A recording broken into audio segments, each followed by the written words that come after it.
Bismillahirrahmanirrahim. Alhamdulillah ya rabbil alamin.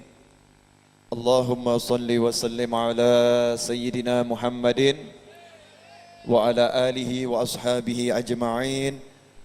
Allahumma salli wa sallim ala sayyidina Muhammadin wa ala ali sayyidina Muhammadin miftahi babi rahmatillah adada ma fi ilmillah. صلاة وسلاما دائمين بدوام ملك الله. اللهم صل على سيدنا محمد صلاة تفتح لنا بها فتوح العارفين وتفقهنا بها في الدين وعلى آله وصحبه. السلام عليكم ورحمة الله وبركاته. Hadirin seluruh yang dimuliakan Allah Subhanahu wa taala, semoga semuanya di malam hari ini, termasuk para pemirsa dimanapun Anda berada, pendengar dimanapun Anda berada, semoga semuanya mendapatkan kebahagiaan yang tanpa henti insyaallah, kebahagiaan yang terus bersambung sampai nanti kita mendapatkan kebahagiaan yang terbesar, yaitu berjumpa dengan Allah Subhanahu wa taala di surganya Allah, memandang wajah Allah yang mulia bersama Nabi Muhammad sallallahu alaihi wasallam. Hadirin, malam hari ini kita akan ngaji bersama-sama, belajar bersama-sama, melanjutkan tadi yang disampaikan oleh Habib Taufik tentang masalah husnul khuluq. Arba'in Nawawiyah tadi bahas tentang budi pekerti yang mulia. Dikatakan oleh Rasulullah SAW, Inna akrabukum ilayya manzilatan yawmal qiyamati ahasanukum akhlaqa, atau kama qala SAW. Di antara kalian semua kelak yang paling dekat dengan aku di hari kiamat, kedudukannya adalah yang paling bagus budi pekertinya. Jadi jenengan sholat, saya sholat, alhamdulillah. Jenengan puasa, saya puasa, alhamdulillah. Jenengan sodakoh, saya sodakoh, alhamdulillah. Jenengan zikir, saya zikir, alhamdulillah. Jenengan qiyamul lail, jenengan datang majelis ilmu, jenengan apapun itu amal soleh, nanti yang menentukan siapa yang paling dekat duduknya dengan Rasulullah SAW bukan sholatnya yang hebat, bukan puasanya yang hebat, meskipun itu syarat. Mau dekat sama Rasul, ya sholatnya harus hebat. Mau dekat sama Rasul, ya puasanya harus hebat. Mau dekat sama Rasul, ya sedekahnya harus hebat. Mau dekat sama Rasul, ya zikirnya harus hebat. Tetapi Rasul menyatakan dari semua kelompok orang yang ahli sholat, karena nanti orang masuk surga itu berkelompok-kelompok. Ada kelompok ahli puasa, ada kelompok ahli sholat, ada kelompok ahli sodakoh. Dari semua mereka yang berkelompok-kelompok tadi, yang paling dekat posisinya dengan Nabi Muhammad SAW, artinya yang paling tinggi derajatnya, karena derajat yang paling tinggi di sisi Allah adalah derajatnya Nabi Muhammad SAW. Kedudukan yang paling tinggi adalah kedudukannya Nabi Muhammad SAW. Sehingga siapa yang dekat dengan Nabi, maka kedudukannya semakin tinggi, semakin dekat dengan Nabi semakin mulia, semakin dekat dengan Nabi semakin hebat, semakin dekat dengan Nabi semakin teratas pangkatnya dibandingkan manusia yang lain. Dan Rasul menyatakan dari semua itu adalah mereka beliau yang akhlaknya paling mulia. Yang akhlaknya paling mulia, husnul khuluq. Nah, akhlak mulia itu yang bagaimana? Akhlak mulia yang bagaimana? Akhlak mulia adalah ihtimalul adza, orang yang mampu menanggung beban derita diganggu orang lain. Dicaci orang lain, dia bisa memaafkan. Dihina orang lain, dia bisa memaafkan. Disakiti orang lain, dia bisa memaafkan. Dilempari, dia bisa tersenyum. Itu namanya akhlak mulia. Akhlak mulia bukan menunduk-nunduk, bukan. Kadang orangnya menunduk-nunduk, hatinya minta pujian, maka dia belum berakhlak mulia. Karena akhlak mulia bukan dalam pandangan manusia. Akhlak mulia itu Allah yang memandang, Allah yang mengukur, Allah yang menilai, Allah yang melihat. Bukan saya, bukan Anda, bukan kita. Bukan berarti orang yang murah senyum sudah dikatakan berakhlak mulia. Belum tentu murah senyum akhlaknya mulia. Kadang senyumnya udah bagus, tapi hatinya busuk. Karena hatinya dengan senyum itu ingin menipu manusia. Dan biasanya tukang tipu kalau mau nipu orang senyum-senyum terlebih. Betul? Ya bukan berarti kemudian ya udah nggak usah mesem kalau begitu. Salah lagi. Senyum itu bagian daripada akhlak yang mulia, tetapi bukan ukuran kemuliaan akhlak seseorang. Akhlak seseorang ukurannya apa yang ada dalam hati, dan apa yang ada dalam hati baru kelihatan aslinya kalau sudah ditempa, kalau sudah dipukul-pukul, kalau sudah dibakar, kalau sudah disakiti manusianya, kalau sudah dihina manusianya, kalau sudah dicaci manusianya, kalau sudah dikucilkan manusianya, kalau sudah tidak dianggap, dia tetap memunculkan yang bagus. Ibarat kayu gaharu, semakin dibakar semakin harum aroma yang ditimbulkannya. Itu namanya akhlak mulia. Contoh boleh? Ya, kita mulai dari Nabi Muhammad SAW. Ya, dari yang tingkat tertinggi akhlaknya. Dari tingkat tertinggi akhlaknya. Nabi Muhammad SAW di kota Mekah dicaci, dimaki, dihina, difitnah. Terakhir akan dibunuh. Perencanaan pembunuhan berencana secara terang-terangan. Dari semua suku yang ada kumpul kirimkan pemuda untuk membunuh Nabi Muhammad SAW. Sehingga Nabi diperintahkan oleh Allah untuk hijrah, betul? Tapi coba begitu Nabi berhasil menguasai kota Mekah, Fathul Mekah. Nabi berhasil menundukkan kota Mekah dengan kekuatan militer yang luar biasa, dengan jumlah sahabat yang luar biasa. Saat itu orang-orang musyrik tidak bisa berbuat apa-apa melihat kekuatan Islam yang begitu besar. Coba bagaimana perlakuan Nabi SAW terhadap orang-orang yang memusuhi beliau, terhadap orang-orang yang mencaci beliau, terhadap orang-orang yang memaki beliau, terhadap orang-orang yang ingin membunuh beliau. Beliau mengatakan, idhabu fa'antumut tulaqa. Silahkan kalian pergi ke rumah masing-masing, kalian orang yang merdeka, kalian bebas, aku tidak akan menyakiti kalian sedikit pun. Hadirin, inilah yang dinamakan husnul khuluq. Saat punya power yang tinggi, saat punya kekuatan yang luar biasa, saat beliau punya daya yang hebat untuk membunuh orang yang pernah ingin membunuh beliau, untuk menyakiti orang yang pernah menyakiti beliau, untuk menjelek-jelekan orang yang pernah menjelek-jelekan beliau. Beliau justru mengangkat derajat mereka. Beliau mengatakan, siapa ingin selamat hendaknya pergi ke rumah Abu Sufyan. Siapa ingin selamat hendaknya pergi ke Ka'bah. Kemudian dikumpulkan semuanya, Rasul mengatakan, pergilah kalian semua bebas. Tidak ada sedikit pun sanksi dari Nabi Muhammad SAW. Lain dengan kita. Beda sangat jauh. Waktu kita melarat, waktu kita miskin, gak punya uang.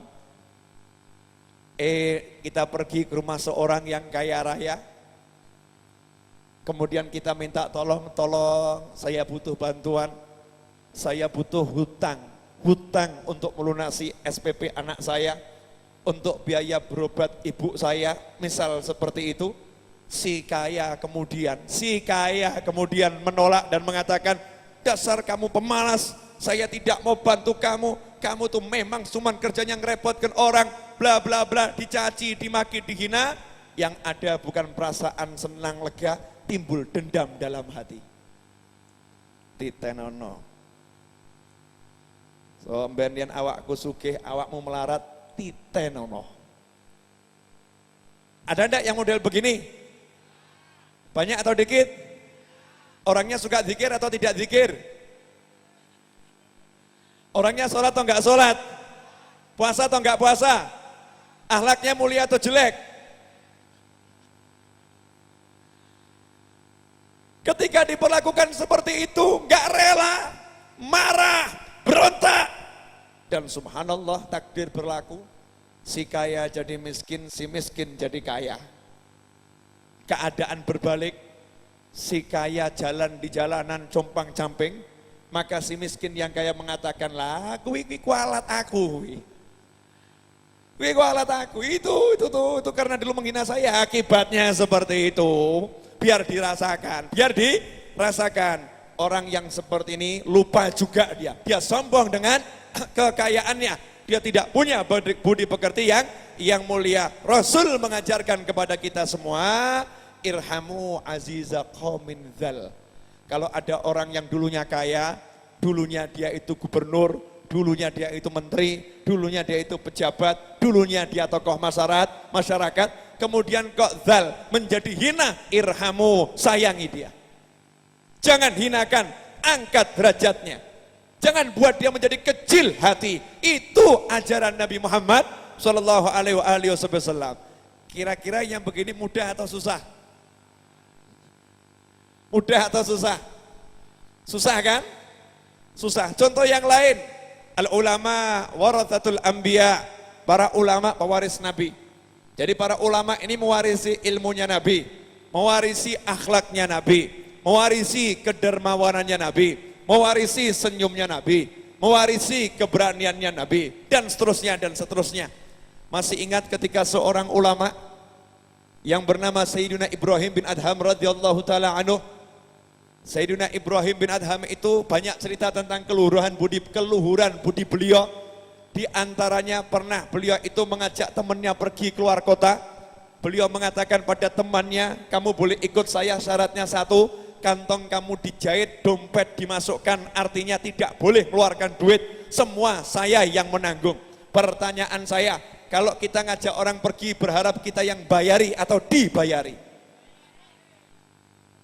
Dibayari. Ibrahim bin Adham mengatakan, kamu boleh ikut saya, syaratnya satu, semua keperluanmu saya yang membayari, kamu tidak usah bawa uang. Maka yang diajak pun senang, siap. Loh ya jelas toh ya. Gak usah modal diajak pergi Ibrahim bin Adham, seorang waliullah. Maka berangkatlah berdua. Belum sampai kota tujuan, kurang 3 kota. Temennya ini sakit,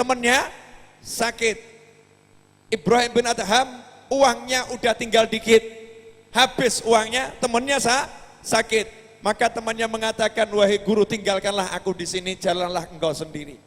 Karena saya sakit, membebani Anda. Dengan senyum, dengan santai, Ibrahim bin Adham mengatakan, oh nyantai aja, ntar lagi kita makan enak. Aku akan belikan obat buat kamu. Uangnya dari mana? Ada, tenang. Maka Ibrahim bin Adham pergi, tidak lama kemudian kembali. Beliau bawa makanan macam-macam dan beliau bawa obat yang berguna untuk kesembuhan temannya tersebut. Maka temannya nanya, dari mana uang ini? Makan dulu, makan. Selesai makan, obat diminum, nanya, uangnya dari mana? Beli semua ini. Kudanya saya jual. Kuda dijual, lah terus nanti melanjutkan perjalanan bagaimana? Saya kan sakit, saya nggak mampu jalan kaki. Yang nyuruh kamu jalan kaki siapa? Lah terus bagaimana? Jangan khawatir, saya akan jadi kuda untuk kamu akan saya gendong.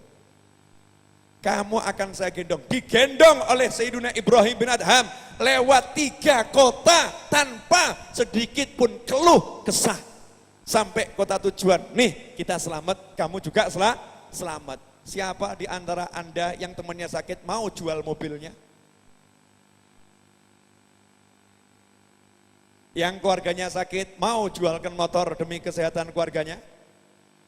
Maka beruntung orang-orang dahulu yang membantu almarhum guru kita, Gus Rohim, ketika sakit mau mengeluarkan duit membiayai beliau, maka pahalanya luar biasa, tidak terkira ila yaumil kiamah. Sambung menyambung, pasti nanti anak keturunannya akan ditolong oleh Allah Subhanahu wa taala. Gak mungkin tidak. Kama tadinu tudan, sebagaimana engkau berbuat, engkau akan dibalas oleh Allah Subhanahu wa taala. Hadirin yang dimuliakan Allah, ini akhlak mulia yang begini. Kalau cuman sholat itu mudah, kalau cuman puasa itu mudah. Orang Hindu, orang Buddha, itu puasanya lebih hebat dari Anda mungkin. Puasanya lebih hebat dari kita mungkin. Kita yang awam ini. Iya, kalau urusan zikir, Masya Allah, kita zikir itu disuruh tenang susah. Kita itu yang namanya maulid disuruh silent, keep silent. Untuk tidak ngomong susah.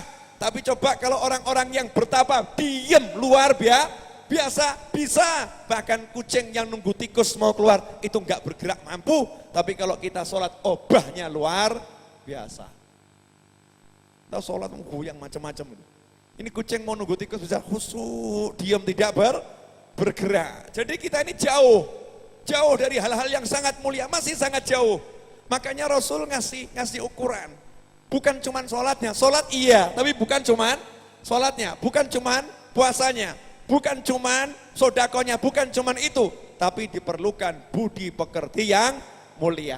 Yang menjadi pertanyaan, bagaimana caranya agar budi pekerti kita bisa menjadi mulia? Kan begitu ya?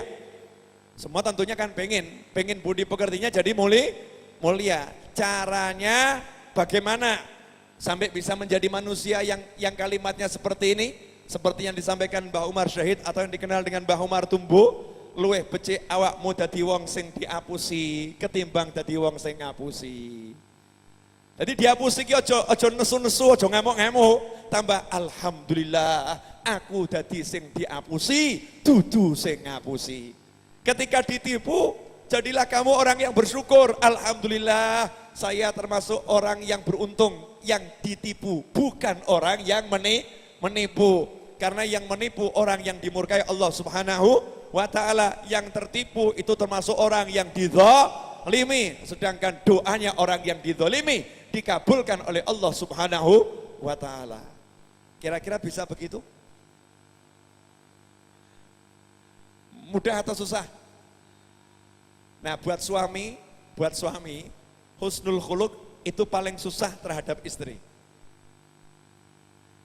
Mulai dari dalam dulu, berakhlak mulia kepada istri bagi suami, itu gak mudah. Karena istri itu kalau udah kemasukan setan, mengerikan. Belum kemasukan aja udah mengerikan, apalagi udah kemasukan setan. Masya Allah, betul tak betul? Di Hadramut ada Syekh namanya Syekh Bajal Haban, rahimahullah. Syekh Bajal Haban, rahimahullah. Saya pernah ziarah ke makamnya. Syekh Bajal Haban itu dikenal seorang suami yang diganyang sama istrinya. Jenengan termasuk juga? Nah kalau termasuk, tiru nih akhlaknya nih. Syekh Bajal Haban itu istrinya manja, ngalem, ngamuan. Pol kan? Manja, ngalem, ngamuan. Itu surga atau neraka? Kira-kira jenengan kalau punya istri begitu, betah di rumah atau betah di luar rumah? Betah di Riyadul Jannah. Jangan-jangan ke Riyadul Jannah gara-gara istrinya begitu. Na'udzubillah min dzalik. Ya lebih bagus, pelariannya bagus, tapi ya na'udzubillah min dzalik. Mudah-mudahan tidak seperti itu. Ini istrinya Syekh Bajal Haban, rahimahumullah. Semoga Allah merahmati kedua-duanya suami istri ini. Dulu semasa hidupnya, bukan kita memperbincangkan kejelekannya, semuanya akhirnya jadi orang yang mulia. Akhirnya, ini awalnya. Istrinya itu sukanya nanyakan bab duit terus. Mana duit? Mana duit? Jadi orang laki itu cari duit. Ada yang begitu? Kata Bib Taufik, bukan saya. Ada yang begitu? Orang mau ngomong ngerokok, turu, golek duit. Betul. Begitu keluar cari duit, pulang bawa duit. Mong sakmene. Cuman segini. Ini bisa buat beli apa? Buat beli tahu nggak bisa, padahal tahu 5 kilo cukup. Tapi kalimat yang keluar buat beli tahu tidak cukup, tidak bisa, tidak dapat. Omongannya nggak enak. Itu wanita kalau sudah kesetanan. Lain kalau wanita kemasukan malaikat. Sayang. Wow, itu wanita kemasukan malaikat. Laha maksud. Iya, itu mungkin katanya berpengalaman di panggung ini tadi. Saya nggak tahu yang mana gitu kan. Biasanya istri kalau ngomong gitu, laha maksud. Iya, dia ada maunya. Ya kan? Mas, sayang, Masya Allah awakmu tambah ganteng ya mas ya. Ada maksud. Tapi lebih bagus ada maksud model begini daripada yang kemasukan setan. Naudzubillah min dzalik. Bayangkan saya baca lapan itu setiap pulang dari kerja, bukannya dikasih makanan, disuruh berangkang. Kemudian istrinya naik ke punggungnya, ayo kamu kuda saya. Bener ini. Jadi kudanya, padahal kamarnya saya baca lapan itu ada di lantai 2 atau lantai 3. Orang Hadramut kamarnya di atas semua, nggak di bawah. Terima tamu juga di atas, seperti itu. Naik tangganya nggak beraturan seperti kita. Kalau kita beraturan ada ukurannya. Rumah-rumah Hadramut itu cuman ditempel-tempel, dilepoh. Karena dari apa? Ya dari padang pasir itu lempung. Cuman lempung dikasih pelepah-pelepah kurma itu. Cuman kalau pembangunannya menarik, coba lihat di YouTube cara bangun rumah di Hadramut. Itu pakai solawatan, ngelemparkan, kalau kita botoh ya bata. Beliau nggak pakai bata, pakainya lempung. Tukang-tukang itu ngelemparkan lempung sambil solawat. Allahumma sholli ala sayyidina Allah. Ada lagunya itu, pakai solawat. Kalau di sini bangun rumah sambil ngerokok, jangankan bangun rumah, bangun masjid sambil ngerokok dan tidak pakai busana yang sopan. Betul. Nah itu bedanya. Banyak atau dikit? Banyak. Di sini ada tukang? Banyak. Silahkan tersinggung. Kalau tersinggung bagus, kalau nggak tersinggung justru nggak bagus. Kalau tersinggung berarti masuk nasihatnya. Oh iya ya, saya bangun masjid masa ngerokok, nggak pas, itu tidak pas. Ini saya bangun rumahnya Allah, mestinya pakaiannya pakai sarung, gitu kan ya? Maksudnya nutup aurat, pakai kaos yang kena, menghormati rumah Allah Subhanahu wa Ta'ala. Naik terus, dinaikin, jadikan kuda sampai lantai atas. Syekh Bajal Haban tidak pernah sekalipun marah, tidak pernah sekalipun ngeluh. Kalau zaman sekarang dikatakan suami takut istri. Betul. Mau disebut takut istri gak jadi masalah. Wong sebetulnya tidak takut, tapi apa? Ihtimalul adza, mampu menanggung derita, digoda seorang istri, disakiti seorang istri, gak usah ngurus apa kata orang. Kamu suami takut istri, gak popo. Iya, kamu terlampau pada istrimu, gak jadi masalah. Ajaran bojomu, gak usah. Lah awakmu dipolok, gak popo. Seperti itu terus. Akhirnya suatu ketika namanya manusia, ya lama-lama tidak kuat. Syekh Bajal Haban pengen sedikit menjauh dari istrinya, tanpa menyakiti hati istrinya. Beliau pun berkata, sayang, izinkan aku cari uang keluar kota. Kalau cari uangnya dalam kota, dapatnya cuman sedikit. Tapi kalau keluar kota, nanti saya bisa dapat banyak. Saya minta izin. Kata istrinya, jangan lama-lama loh ya, pulang bawa duit. Karena urusannya cari duit diizinkan sama istrinya. Berangkat. Akhirnya berangkat kemana? Bukan cari duit. Syekh Bajal Haban agak capek pikirannya, pengen menenangkan diri. Orang-orang soleh itu kalau menenangkan diri biasanya naik ke atas gunung. Di situ ada gua. Syekh Bajal Haban juga pengen ikut-ikut naik ke atas gunung masuk gua. Masuk gua, di dalamnya ada 2 orang yang sedang ahli zikir, sedang kholwat di sana. Kedatangan tamu satu ini, 2 ahli zikir ini pun ya senang, tambah 1 kan pesertanya. Nah giliran waktu sarapan tiba, maka ahli zikir yang di situ berkata, mari kita sarapan, saya akan berdoa minta kepada Allah makan. Saya baca lapan bingung, mau minta makan, doa, ini model apa lagi nih? Ternyata orang soleh itu angkat tangan, komat kamit, blek nasi kabuli. Satu nampan ya, nasi enak nih, makanan enak, blek, nggak pakai masak, anget nih. Masya Allah, kalau saya punya ilmunya saya dum di sini semua. Ayah, blek. Kaget saya baca laban. Hebat bener nih, cuman angkat tangan, bisa ada makanan. Jangan mengatakan gimana caranya, orang kalau baca Al-Quran pasti gak bingung dengan yang begini-begini. Anna laki hadha ya Maryam. Wahai Maryam, dari mana kamu dapatkan makanan ini? Min indillah, dari sisi Allah. Sayyidatuna Maryam dulu juga mendapatkan makanan yang seperti itu. Gak ada yang ngasih makanan, gak ada ngasih buah-buahan. Di mihrabnya, di tempat khalwatnya ada makanan, ada buah-buahan. Sayyidatuna Maryam alaihissalam ada seorang waliyah, wali perempuan. Gak ada nabi dari kalangan wanita. Ini dalil kalau karomahnya para wali itu ada dan disebutkan di dalam Al-Quran. Maka kalau ada cerita yang seperti ini, jangan dikatakan, wah enggak, ini hal yang biasa. Keramatnya orang soleh. Memang luar biasa keramatnya. Enggak perlu LPG, enggak perlu minyak, enggak perlu masak, ya kan? Cukup angkat tangan. Makan siang, giliran makan siang yang satunya, saya sudah kamu ganti. Angkat tangan. Masya Allah, 2 nampan. Ini lebih hebat. 2 nampan. Saya baca lapan kaget, yang tadi cuma 1 nampan, yang ini 2 nampan. Giliran makan malam, beliau berdua ngomong, Bapak barusan datang kan? Iya. Kita punya kebiasaan kalau makan malam tuh kita berdoa, minta sama Allah dikirim makanan. Ini makan malam giliran Bapak. Saya baca lapan, ya bingung. Lah, terus gimana? Saya kan orang baru di sini. Orang baru. Maka nanya, lah kamu tadi caranya bagaimana? Ya saya tawasul dengan orang-orang soleh. Oh gitu, iya. Saya baca lapan komat kamit.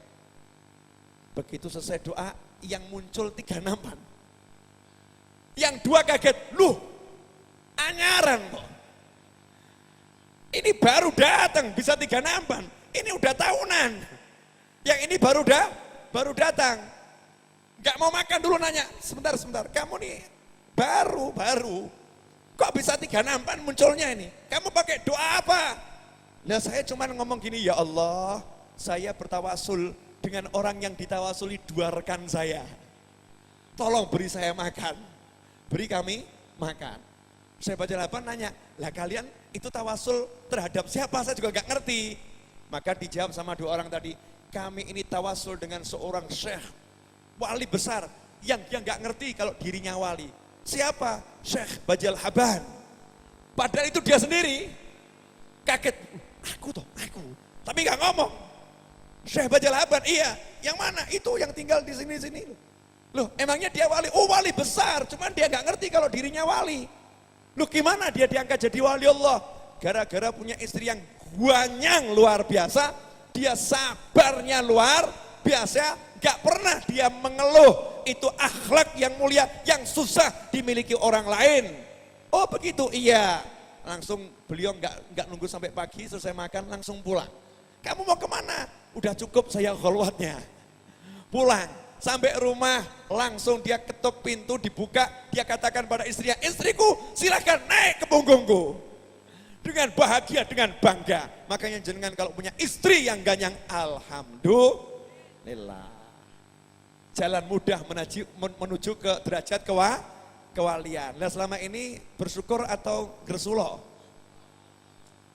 Setelah malam ini silahkan bersyukur. Dan sebaliknya, kalau ibu-ibu punya suami yang ganyang, juga sama. Nanti itu mengangkat derajat. Syaratnya 1, ihtimalul adza. Mampu menanggung beban dari derita. Tidak ada keluh kesah, yang ada adalah berusaha memaklumi, berusaha memahami, berusaha menyayangi. Itulah warisan akhlak Nabi Muhammad SAW. Nah caranya bagaimana? Itu yang jadi tanda tanya.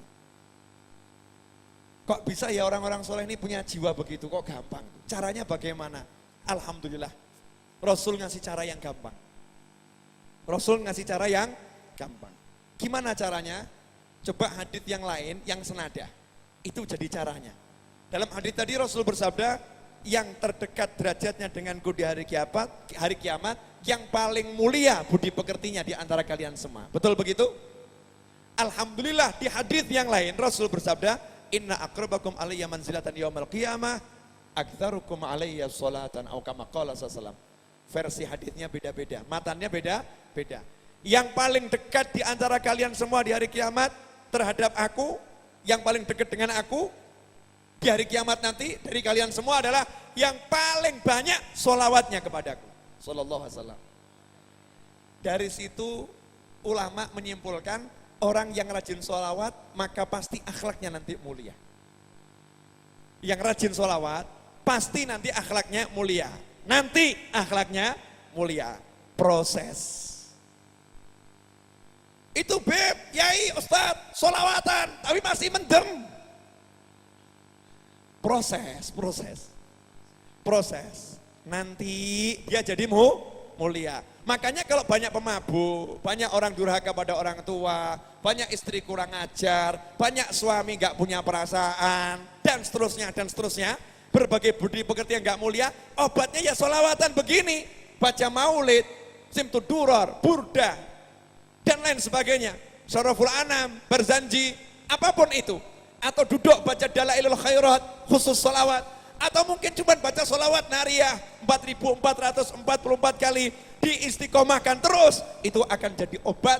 Orang yang hadir terus, lama-lama dia akan berubah, akhlaknya menjadi mulia. Syarat dan ketentuan berlaku.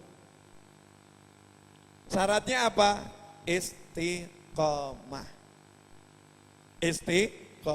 Makanya kalau lihat ada orang kok wajah-wajah maling ikut Riyadul Jannah, jangan ditegur. Kemarin tuh saya lihat dia yang nyopet di masjid, diamkan dulu. Ya insya Allah nggak ada, kalau ada justru alhamdulillah saya. Ya karena itu udah masuk proses.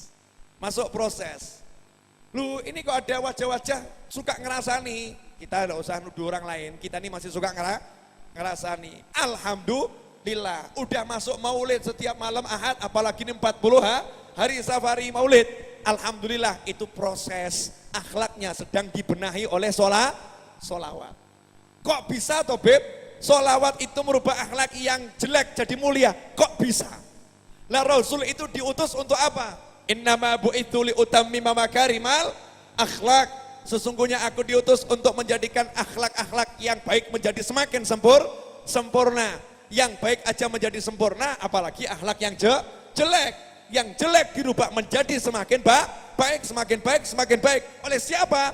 Oleh Nabi Muhammad SAW. Nah sekarang Nabi tidak tampak di hadapan kita. Beliau ada, tapi nggak tampak di hadapan kita. Gimana caranya mendatangkan Nabi Muhammad SAW? Gimana caranya mendekatkan Nabi Muhammad SAW kepada kita?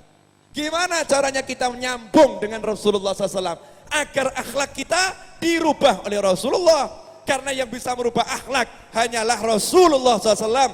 Itu nas innama bu'itsu liutammima makarimal akhlak. Bukan Habib yang bisa merubah akhlak. Bukan kiai yang bisa merubah akhlak, bukan ustadz yang bisa merubah akhlak. Makanya seorang habib, seorang kiai, seorang ustadz, kalau gaya bisa memperbaiki orang lain, gaya bisa membenarkan orang lain, gaya bisa merubah kondisi umat, pasti akan gagal total perjalanannya. Gak bisa. Yang bisa cuma Nabi Muhammad SAW ila yaumil kiamah, yang bisa cuma Rasulullah. Meskipun Rasul dikatakan sudah pindah alam, beliau tetap bekerja memperbaiki akhlak umat. Lewat siapa? Lewat para habaib, lewat para kiai, lewat para ustadz. Beliau ini cuman dipakai alat untuk memperbaiki umat. Kalau Rasul sudah masuk, Rasul udah ikut, Rasul udah bekerja, maka barulah beliau para guru, para ulama ini bisa dan jadi umat. Tapi kalau jalan sendiri tidak mungkin bisa. Liutammima makarimal akhlak, dengan fi'il mudhari, liutammima, untuk selalu aku memperbaiki akhlak manusia, tidak ada berhentinya, Lah cara nyambungkannya bagaimana? Cara nyambungkannya adalah dengan sholawat. Makanya Rasul mengatakan, hendaknya kalian ucapkan salam kepadaku, sholawat kepadaku, dimanapun kalian berada akan sampai kepadaku, dan aku akan balas salam kalian semua. Nyambung terus. Nah ini kita disambungkan oleh almarhum Gus Rohim, disambungkan oleh para habaib, para kiai yang ada di sini yang melanjutkan perjuangan beliau. Untuk apa? Nyambung dengan Nabi Muhammad SAW. Saya banyak mendengar cerita yang saya temui teman-teman di Riyadul Jannah. Beb, dulu saya orang nggak bener. Begitu lihat wajah Gus Rohim berubah saya. Saya langsung berubah. Saya sadar, mandek saya, Yai, saya mandek. Tobat gak maksiat lagi, cuman ketemu. Kok bisa? Kenapa? Karena beliaunya nyambung dengan Nabi Muhammad SAW. Karena maulid ini nyambung dengan Nabi Muhammad SAW dan dapat restu dari Rasulullah SAW, makanya bisa. Majelis ini jadi bertuah karena apa? Dapat restu dari Nabi Muhammad Sallallahu Alaihi Wasallam. Insya Allah. Dan tinggal kitanya mau tidak nyambungkannya dengan solawat. Saya punya lagu baru. Mungkin teman-teman RJ belum bisa. Kalau udah bisa, saya senang bisa bawakannya. Ya wahibal insani asbabal huda. Bisa? Udah bisa belum munsyidnya? Belum? Saya tunjukkan suara saya insya Allah kalau masih ada. Rekaman suara saya 50 tahun yang akan datang. Kalau masih ada. Ya, saya nggak tahu masih ada atau tidak. Kalau masih ada, akan saya tunjukkan rekaman suara saya 50 tahun yang akan datang. Kira-kira penasaran atau tidak? Coba bismillah ya.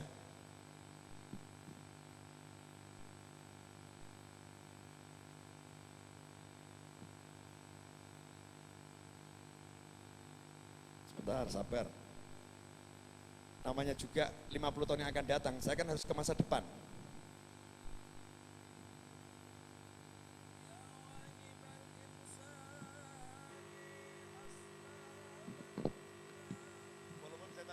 Tes.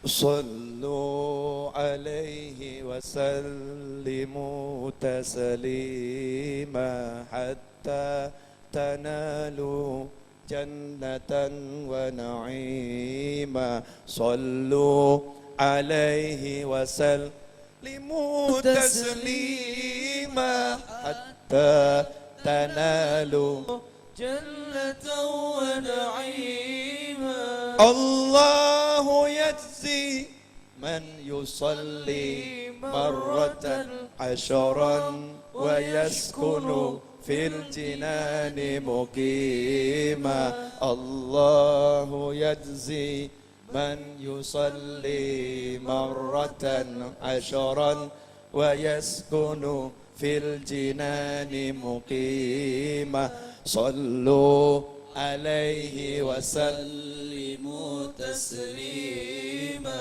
حتى تنالوا جنة ونعيما صلوا.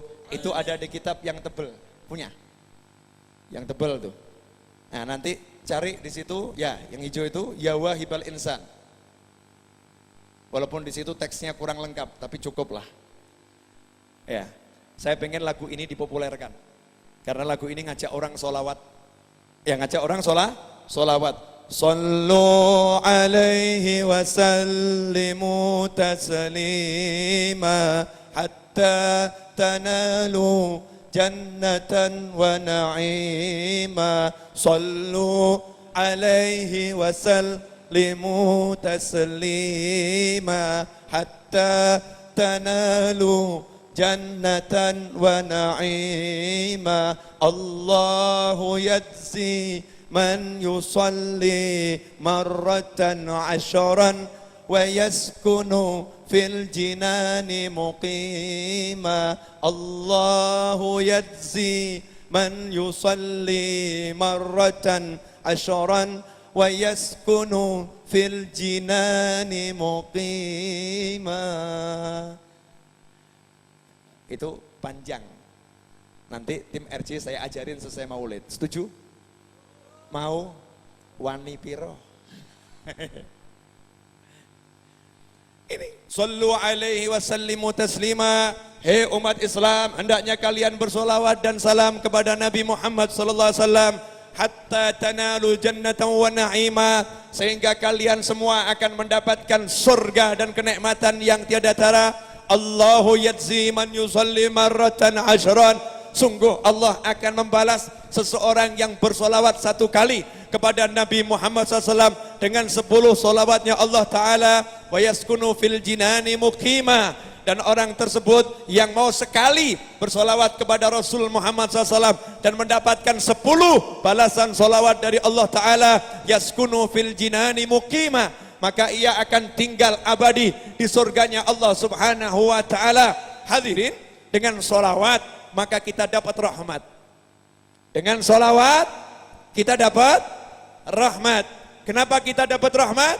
Karena Allah bersolawat kepada kita. Sedangkan solawatnya Allah itu guyuran rahmat.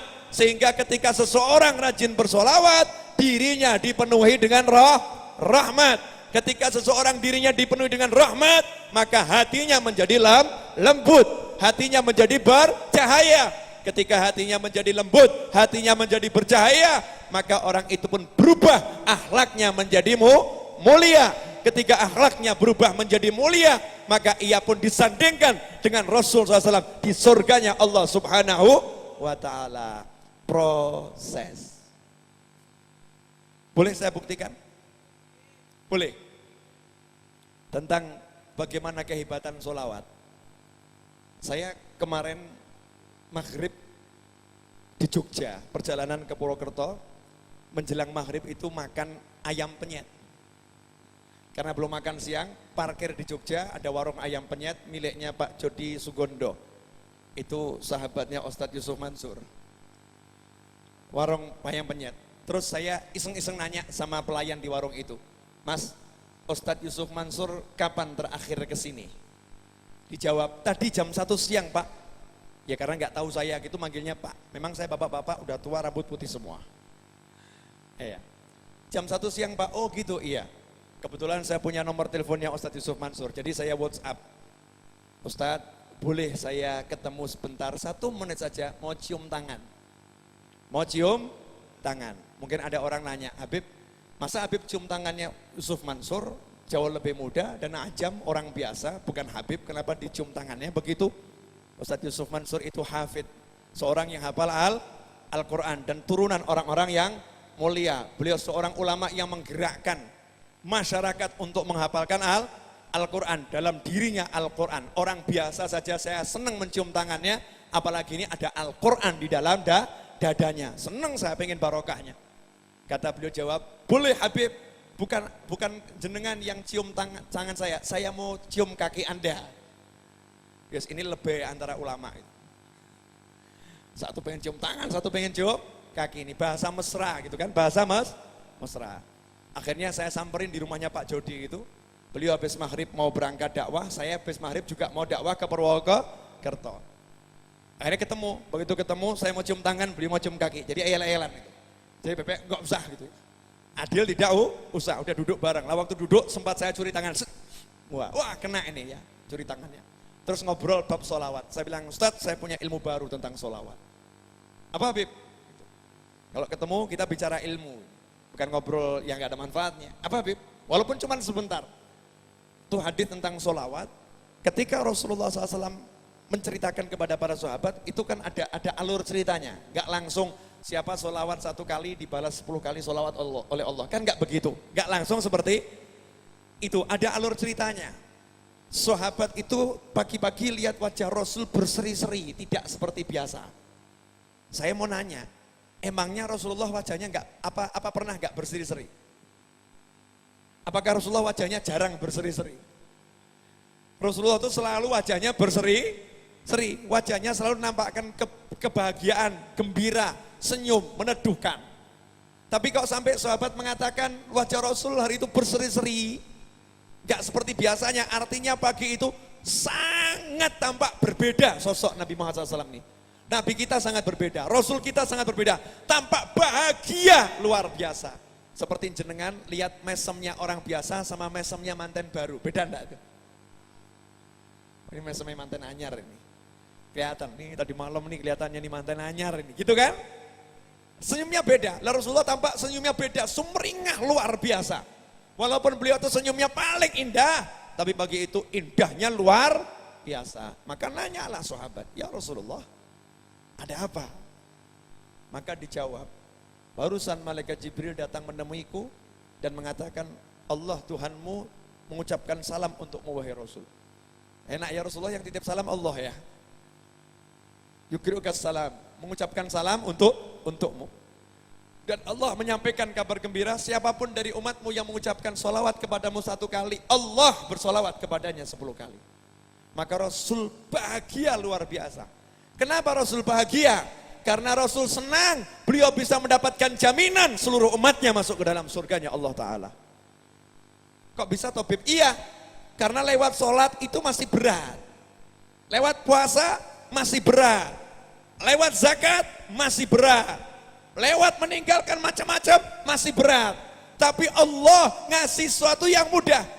Orang yang mau sholawat langsung Allah yang turun tangan. Allah yang sendiri memberikan rahmatku 10 untuknya. Gak pakai proses macam-macam. Gak ditanya malaikat ini ikhlas atau enggak ikhlas. Malaikat ini sholawatnya benar atau enggak benar. Malaikat sholawatnya khusyuk atau enggak khusyuk. Gak pakai proses macam-macam. Kalimatnya siapa sholawat 1 kali, langsung Allah sholawat 10 kali. Artinya Allah pengen menyenangkan Nabi Muhammad SAW karena senangnya Nabi cuma satu. Wala sawfa yu'tika rabbuka fatarullah. Kelak Allah Tuhanmu akan memberimu sesuatu yang membuat engkau ridho. Dan sesuatu yang buat Nabi ridho hanyalah jika seluruh umatnya masuk ke dalam surga. Dan itu diberikan oleh Allah lewat sholawat diantaranya. Siapa sholawat 1 kali, 10 rahmat Allah diberikan langsung. Nah Rasul bahagia, saya jadi jalaran langsung umat saya selamat. Nah kita tuh disolawati Allah gara-gara apa? Nanya saya. Gara-gara sholat disolawati Allah. Gara-gara zakat disolawati Allah. Gara-gara zikir yang banyak disolawati Allah. Lah tidak. Kita disolawati Allah cuman gara-gara satu hal. Mau solawat pada Rasulku. Mau solawat pada Nabiku. Mau solawat pada kekasihku. Aku bersolawat kepadamu. Artinya dengan wasilah, dengan syafaat, dengan perantara, dengan berkat Nabi Muhammad SAW. Kita disebut oleh Allah. Kita diingat dengan kemuliaan oleh Allah. Kita dipamerkan kepada para malaikat oleh Allah. Karena kita mau bersolawat pada Nabi Muhammad SAW. Jelas? Lihat jam dulu boleh? 15 menit lagi 1 jam saya berbicara. Gak sampai 10 menit lagi udah 1 jam saya berbicara. Bicaranya gak usah lama-lama ya.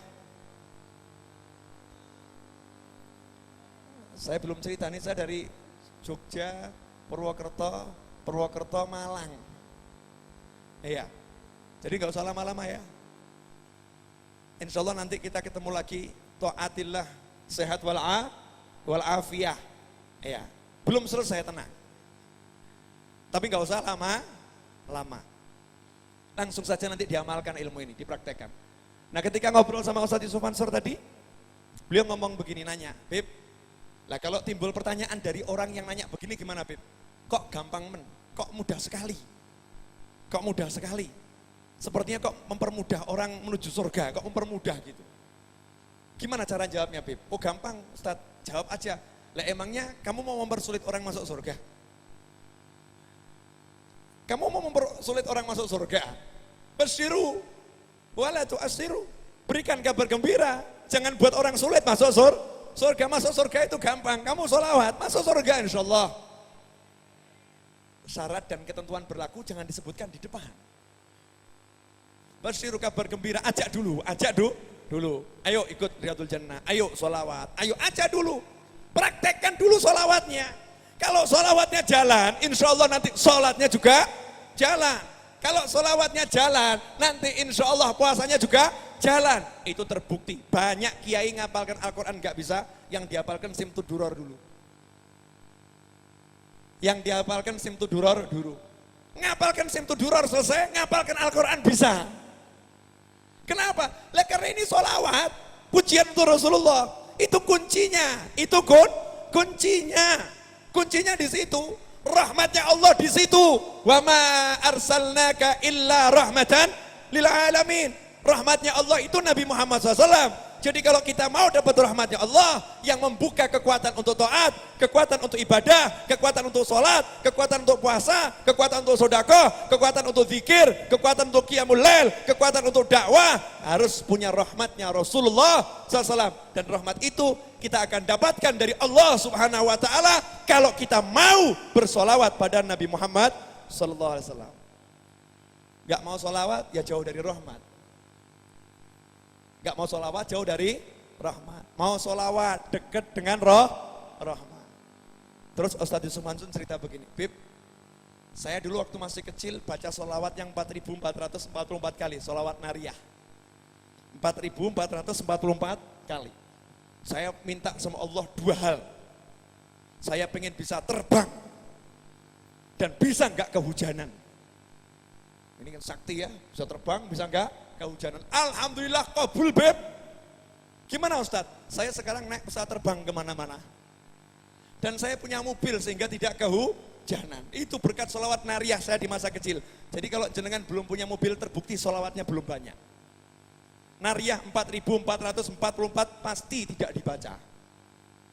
Ya, tidak dibaca. Kalau dibaca benar, tekun istiqomah, hasilnya akan tampak. Karena sholawat itu luar biasa. Sayangnya begini, baru baca sekian nyerah. Kok gak hasil ya? Seperti yang saya sampaikan berkali-kali, ucapannya Mbah Yai Umar Tumbuh, Mbah Yai Umar Syahid. Ada satu orang amal cerita, saya ini amal begini-begini tapi kok gak hasil, kenapa? Gak hasil kenapa? Ongko ki siji nganti songo, 1, 2, 3, 4, 5, 6, 7, 8, 9. Awakmu lagi ning angka 3 wis mandek. Baru sampai di angka 3 sudah berhenti, sudah menyerah. Jangan menyerah. 1, 2, 3, 4, naikkan ke 5, naikkan ke 6, naikkan ke 7, naikkan ke 8, naikkan ke 9. Pasti berhasil. Nah sekarang repot, minta amalan ke Bib Rahman misalnya. Bib, toko saya ini udah 3 bulan sepi, Bib. Iya, Bib Rahman ngomong, baca nih, Simtuduror, insya Allah barokah. Beliau kan gayanya begitu kan? Mirip enggak nih? Gak sengaja nirukan ini, Bib, walaupun minkum. Baca, insya Allah barokah, jangan khawatir. Itu gaya beliau, betul kan? Masya Allah. Diamalkan nih Simtuduror tiap pagi. Kemudian ditanya sama temennya, gimana nih wiritan dari Bib Rahman? Pancet sepi. Bib Rahman gak mandi. Coba saya tak tanya sama yang lain, Bib Novel. Wah, Masya Allah, datang ke saya. Bib, wiritan Bib, biar tokonya laris. Baca itu munjiah 1000 kali. 1000 tok, Beb? Iya, bisa diangsur? Bisa. Orang sekarang ngeyel, bukan cuma motor diangsur, sholawat diangsur. Ya. Sholawat diangsur, bisa diangsur. Amalkan munjiah 1000 kali. Tanya sama temennya, gimana hasil? Habib Novel juga gak mandi. Gak hasil. Ya, ganti ke kiai. Dikasih amalan kiai baca Yasin 40 kali. Gimana? Kiainya gak mandi. Akhirnya setiap ketemu orang dibilang gak mandi. Gak hasil. Akhirnya mandek, tidak sholawat, tidak wirid, tidak zikir. Akhirnya kemudian menyerah. Hujan turun ya? Oh, berarti tanda rahmat. Riyadhul Jannah gak kaget kalau hujan turun ya. Masya Allah. Boleh dilanjut? Hujan, dengan izin Allah bermurah hatilah kepada kami. Cukup rintik-rintik, jangan deres ya. Ya kalau minta mandek kan kesian hujannya udah terlanjur turun kok. Cukup rintik-rintik, gak usah deras. Nanti aja kalau udah sampai rumah deres gitu ya. Kalau namanya minta itu kabul gak kabul udah dapat ganjaran karena kita yakin Allah akan mengabulkan. Ya itu kan hak prerogatif Allah, mau dikabulkan tidak dikabulkan terserah Allah. Tugas kita minta, belum kabul jangan mandek, minta terus. Amal tuh begitu. Jangan mandek, sholawatnya jalankan terus. Sholawatnya jalankan terus. Pasti nanti akan dapat hasilnya. Nah sementara orang berhenti di tengah jalan. Jelas? Contoh, boleh saya kasih contoh? Riyadhul Jannah punya hutang. Berkat baca Simtuduror terus, Masya Allah, lunas. Betul enggak?